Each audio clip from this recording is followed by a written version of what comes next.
So hello guys, welcome back again to my channel. So this is the part 3 and the last episode of my Kamayat Coast trip. So this is the main event kung saan magti-team building na kami. So papunta na ako dun sa function hall. So promise ko sa inyo guys, mag-book talaga kayo ng staycation or day tour dito sa Kamaya Coast kasi sobrang sulit. Okay, ang role ko for today's video ay tiga photographer. Photographer yan, charot. So ako yung tiga-shoot ng buong experience namin as a team building facilitators here in Kamaya Coast for the finance team. So, thank you po for trusting us as your facilitators for today. So, again guys, if gusto nyo ng memorable, fun, amazing experience, just book or look in our Facebook page, Team Building Facilitator Alan Santos Elefano. Ilalagay ko sa description box yung link kung saan pwede kayong mag-direct message for quotations and packages. So, we do nationwide, Palawan, kahit saan, lupa-lupa kayo ng mundo, diba? Just message the page for more information. Siyempre, after ng team building na work, fun-fun naman tayo. So, binigyan din naman kami ng time ni client na mag-enjoy kasi nga ang layo din ng binyahe namin for this. So, ang saya lang kasi full expense paid and yun nga lang, mag-isa lang ako. Pero at least, diba, naka-unwind si ate mo for free. O, diba, san ka pa?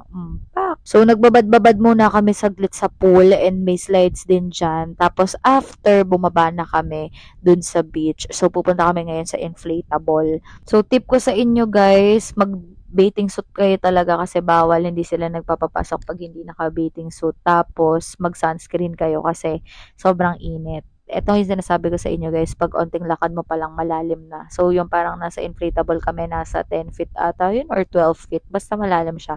Hindi siya pwede sa mga hindi marunong mag-swimming. Although may naka-vest naman, pero pag mga sobrang takot ka talaga, no ka doon. So, anyways, eto, yung slide, grabe, sobrang saya, 'di ba? Kitang-kita mo sila, grabe. Oh, saya. Oh, pak, 'di ba?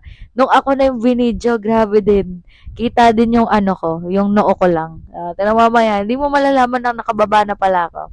Oh, bunbunan. Yun lang yung nakita sa akin, 'di ba? Grabe naman yun, guys. Ang hirap talaga kapag ano eh, iba nag-video tapos yung expectation versus reality.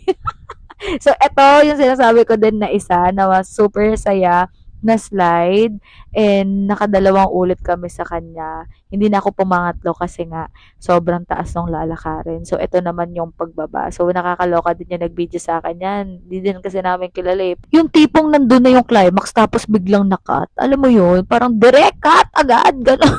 So, ayun, pauwi na kami dito and sobrang saya lang talaga ng experience sa Kamaya Coast and uulitin ko siya definitely with my family kasi maganda yung service, tapos madaming amenities, tapos accessible sa lahat. May mga kainan na parang restaurant, parang kang nasa Manila na may beach. Ganun yung feels dito sa Kamaya Coast. Naiisip nga ako, parang gusto ko bumili ng bahay. Hoy! Dami ko nakikita na nagbebenta ng property or condo dito sa Kamaya ko. So, parang napapaisip ako na, oh, pwede siya, maganda siya. Parang sa mga susunod na years, maganda yung magiging establishments or civilization ng lugar. Civilization? Ano daw? So, that's it for today's video. I hope you liked it. Bye!